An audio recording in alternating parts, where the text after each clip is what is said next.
పాకిస్తానీస్ అని కేంద్రం ప్రకటించి వారం రోజులు దాటింది. ఈ వారం రోజుల్లో దాదాపు 2000 మంది బోర్డర్ దాటి వెళ్లగా వారిలో ఓ 60 మంది మహిళల స్టోరీ మాత్రం ఆసక్తి కలిగిస్తోంది.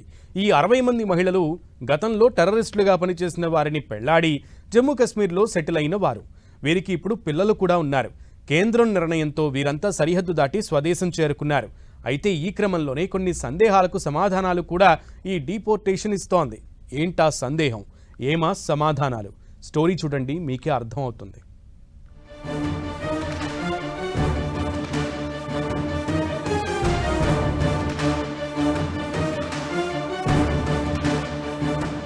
జమ్మూ కశ్మీర్లో స్లీపర్ సెల్స్ బ్లాస్ట్.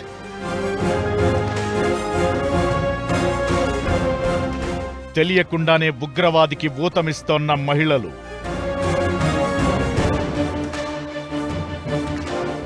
మాజీ టెర్రరిస్టులను పెళ్లాడిన 60 మంది మహిళలు.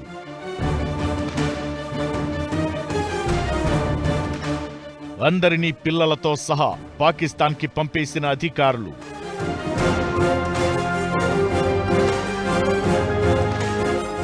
కొన్ని విషయాలు చెబుతుంటే అస్సలు నమ్మబుద్ధి కాదు.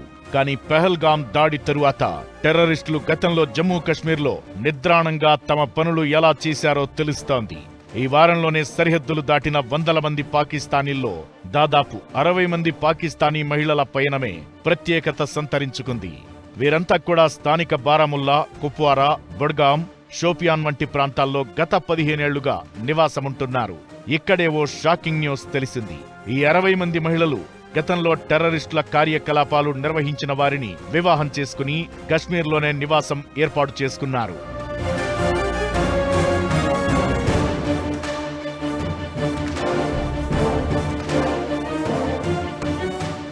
2010లో మాజీ టెర్రరిస్టుల పునరావాసం కోసం ఏర్పాటు చేసిన పాలసీలో భాగంగా ఇలా పాక్ నుంచి ఈ మహిళలు ఇక్కడకు వచ్చారు.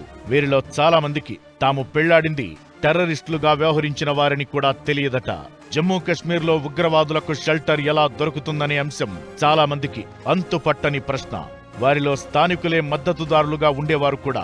కానీ ఇలా ప్రభుత్వాలు ప్రకటించిన పాలసీలను అడ్డుపెట్టుకుని కూడా ఉగ్రవాద కార్యకలాపాలు సాగించారని అనుమానాలు ఉండేవి. ఇప్పుడు కేంద్రం తీసుకున్న నిర్ణయంతో దశాబ్దాల తరబడి భారత్లో స్థిరపడిన వారు కూడా పొరుగు దేశానికి క్యూ కట్టారు. కొందరికిది బాధాకరమైన విషయంగా ఉన్న భారత్ భద్రత దృష్ట్యా ఈ నిర్ణయం తప్పనిసరి. ఈ నిర్ణయంతో ఇక ఎవరు ఏ గట్టు అనేది తేలిపోనుంది.